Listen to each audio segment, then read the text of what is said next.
Say hey, Yellow Jacket fans. Welcome to In the Press Box with Calhoun's head football coach, Coach Clay Stevenson. And, Coach, congratulations on a big victory, 55-21 last week over the Northwest Bruins. Thank you. That was well good. done. That was a good win. Yes. Like we played very well for 4 quarters. You know, it was a tight game score-wise, back and forth throughout the game. We pulled away there late, but I felt like we were in control pretty much the entire time. Just wish we could have put them away a little bit earlier, but saved it for the end.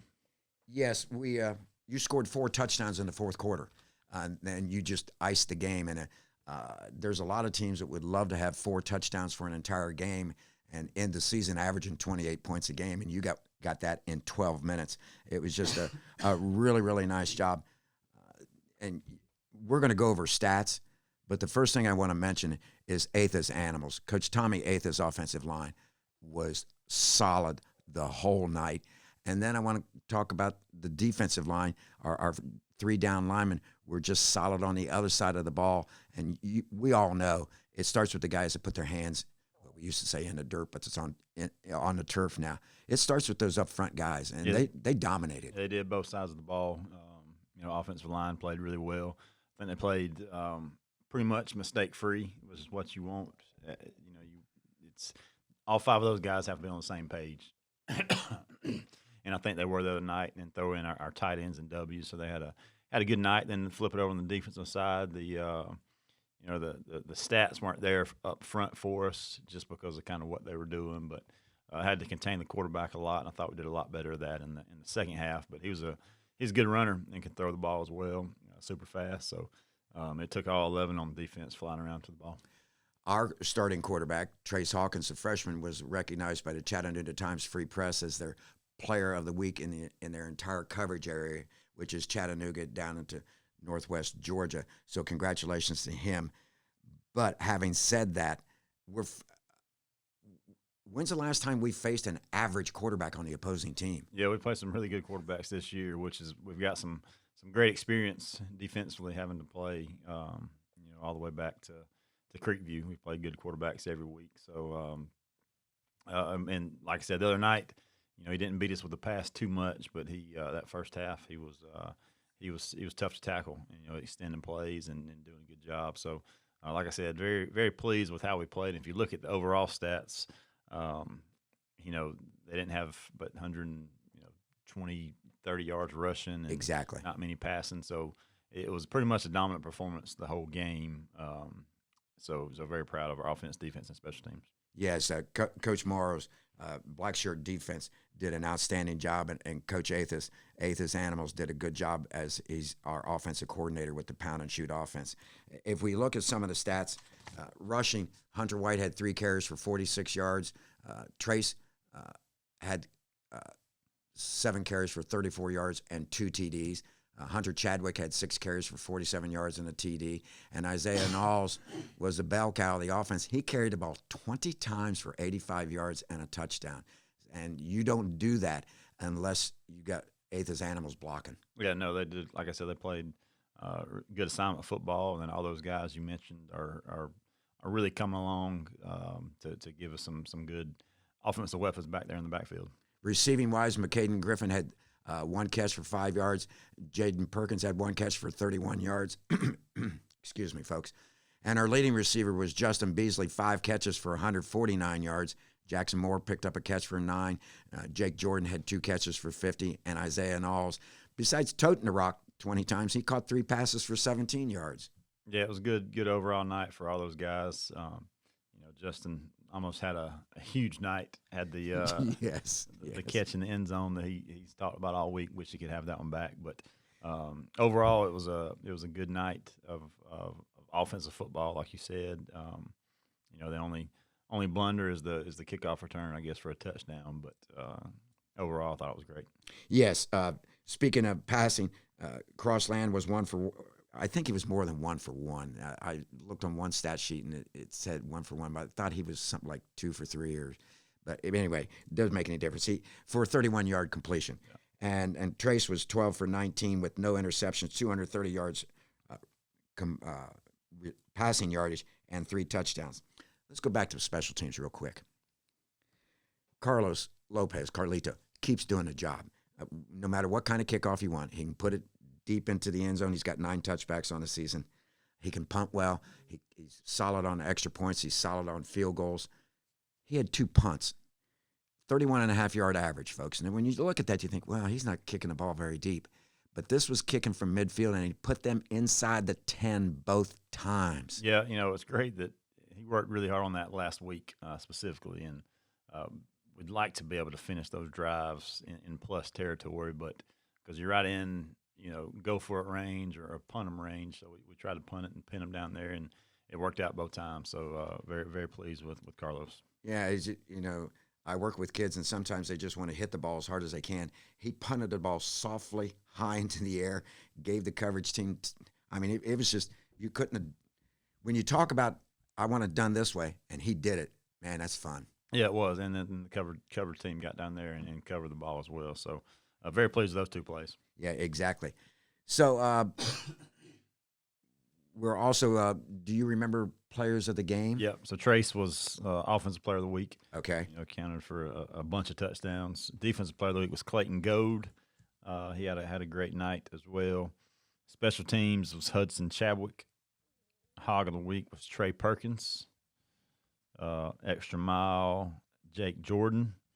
I told him we were trying to throw. It was 3rd and 12 or 13. We were trying to get 6 or 7 to get in field goal range, and he went the extra mile, got pulled, and into the end zone. He wouldn't be tackled. That's right. And Caden Banks was our heart speed of the week. Practice wise, we had Malachi Renfro, Amari Lacey, Nathan Clemens, and Garrett Hasty. I'll send all those 2. Yeah, I'll catch up with those. Good night. Yeah, it was a good night. We got a lot of people involved, and hey, when you put up over 100 points on the board against a team that's vying for a number 1 spot in the region, that when you go home and lay your head down on the pillows sometime around 3 or 4 o'clock in the morning, I would imagine that you rest easy. Yeah, it felt good. We still got a long way to go to get to the level of football we want to be playing, but that was definitely a step forward. With being fall break, I was able to come to some of the practices. I don't want you to tell everything that you tell the team afterwards, but I like Thursday's practice, how it ended up, how you spoke to them, and you can remind the folks of 1 or 2 things that you told the team. Yeah, what we've talked about all week is how big of a game this is for us and Gilmer. Going somewhere that we've never been before, a team that's, if you look at it on paper, said it last week, Gilmer, Northwest, or Heritage, they've got to beat us or Adairsville to guarantee themselves a playoff berth, because they've all beat each other. So huge game, and then you watch Gilmer on film from game 1 to now, and they just keep getting better and better each week, and they're really good at what they do. Something that we don't see very often, and we know that they're going to be ready to play as a state championship coach that's there now, that he's been at St. Pius forever. So they won a playoff game last year, maybe 2. So we know they're going to be ready to play, and we got to make sure that we match their focus and their intensity, because we know it's going to be a fun environment, and we know we're going to get their best game. Yes, Coach wrapped up the practices that I was at, and you could just about it. If I'd recorded Monday, Tuesday, Wednesday, and then recorded Thursday, they pretty much accomplished what he wanted. You wanted the team to accomplish this week, and talking to the assistant coaches, they were happy with the progress too. Yeah, we did. Had a tough Monday. We knew it was, especially with this offense, trying to practice the way they do is just difficult. And you were there and you saw it. It's tough to mimic that, but I feel like the effort and the focus and the attention to detail got better and better each week. I think we're ready physically. We just got to make sure that we've stayed focused all week. That's the tough thing about fall break is they leave us at 11 o'clock and you see them again the next morning at 8:30. So a lot of free time that they normally don't get. But I think our kids have handled it well. So hopefully we can, sleep well tonight and wake up tomorrow and be ready to go. We're going up to Gilmer High School in LJ, take on Paul Standard and the Bobcats. This is Coach's 4th year at Gilmer. He spent 20 years at St. Pius at 10th. He's won a state championship. This is just when you go up and take on a team that runs a triple option, it's it's so unusual. It'd be like us going back 20 years and playing somebody with a box offense like the old Notre Dame teams used to run. Yeah, it is. It gives them a chance to win. Their quarterback's getting a lot better. Their offensive line really comes off the football. Pad level's been a big theme Yes. and word for us this week. Because if we're high, they'll blow your tail off the ball in a heartbeat. They're a very physical football team. Play really hard. We know that's we know what we're getting into. So hopefully we can, like I said, match that physicality and match that intensity and have a good game. Coach even mentioned that this might be like the Super Bowl for the Gilmer County Bobcats. This particular game, they're going to be fired up and ready to go.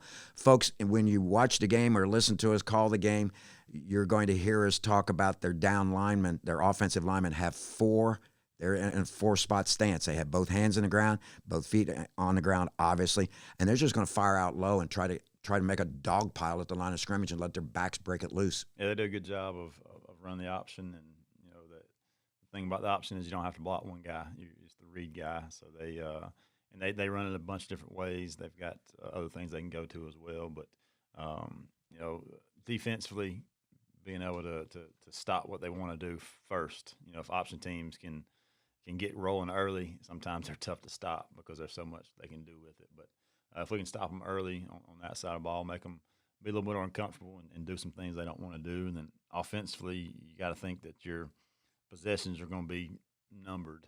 So yes. Getting off to a big start, a fast start, and protecting the football is going to be a huge key for us on that side of the ball. Yeah, with this offense, they can consume the time clock. I mean, next thing you know, they've been on a 5-minute drive, and whether they score or don't, we've still got to do our part and get the pound and shoot offense on the scoreboard. Yeah, it reminds us a lot of Haralson County, even though it's a different offense. They were more of the single wing kind of team that you talked about, and just led the clock out. And if they got 4 or 5 yards, that was a huge play for them. So it's been like I said, a great week of practice, getting to finally show them the offense and got better at it from the scout team purpose each week. Obviously, it's nothing like it's going to be in the game, but hopefully we'll be ready to play. Defensively, they're going to line up how? Yeah, they're a little bit multiple. They play some 4 down. They play some 3-3 stack. I think they want to always get to a 4 down front. They do a little bit of stemming and bringing some guys late, but and play coverage in the backside of it. So up front will be a little bit different because they do change things up a little bit more than what we've seen before. But we've had some really good days of practice getting prepared for it. So we'll be ready to go. And they're, injury-wise, health-wise, this is the eighth game of the season. Everybody's banged up at this point in time, but we seem to be fairly healthy, don't we? Yeah, getting Hudson Chadwick back, he's one that stands out, has been good. We've just trying to slowly mix him into the offense and defense, special teams, but I think his 3rd game back, and everybody else has been in and out, but right now I feel like we're fairly healthy. Yeah, I think there was one drive last week in the 4th quarter. I think we handed the ball off to him 5 or 6 consecutive times, and he was just running through that defense, which was basically their first-string defense. Yeah, no, he's done a great job for us. Yeah, he's done a really, really good job. Like we said, this is going to be a big game. We are 3-0 in the region. We'd love to stick one in the left-hand column and keep that undefeated mark in the region standing up. It's hard to believe after this game there's only 2 games left in the regular season, and then we've got a bye week, and we wait for the unique system of 3A where we bring people back in and see who qualifies and what spot you're going to occupy in the playoffs. Yeah, we looked at it a little bit the other day. I did too. I don't think we're going to be able to get anything. I think 5th is about. I don't think we're going to be able to pass the top 4 teams. Just looking at their schedule and what they've got left. But the 1 through 8 seeds, or the region winners, are seeded 1 through 8. Yes. So we got to make sure we go take care of business, obviously, for the next 3 weeks, and then see what that comes about. And I think even that next week, you still won't know because there'll be some makeup games that had to be played that week that's off for a lot of the states. So we got to take care of business Friday night, and like I said earlier, every region game each week keeps getting bigger and bigger and more playoff implications. So we got to go out and to Gilmer and take care of the Bobcats and see where we are next week. Well, for the past 4 years in 5A, it seems like we always had 5 teams vying for 4 spots, and we're pretty much, I mean, it's the same situation here, and we can't look ahead to the playoffs. We got to take care of what's going to happen up in LJ against the Bobcats of Gilmer County, and every practice has started off or ended, and Coach keeps mentioning, this is like their Super Bowl. They are going to be pumped, and we have to match that intensity, and I'm quite confident that the Yellow Jackets will. Yeah, I'm looking forward to it. Like I said, we have a great week of practice, and we just got to make sure we stay focused today and leading up to the game tomorrow and go out and just take care of business on the field. Well, we're going to let you get back to your duties. Any final comments before we leave? Nope, I'm ready to get up there to a new environment and play a great game. Yeah, I'm excited to be up there. It's the first time for me also, and hopefully we'll take care of the Bobcats and get us a nice victory. You've been listening to Locker Room Predictions, which has been brought to you by the Calhoun Touchdown Club. So once again, thank you. It wasn't Locker Room Predictions. You've been listening to In the Press Box with Coach Clay Stevenson.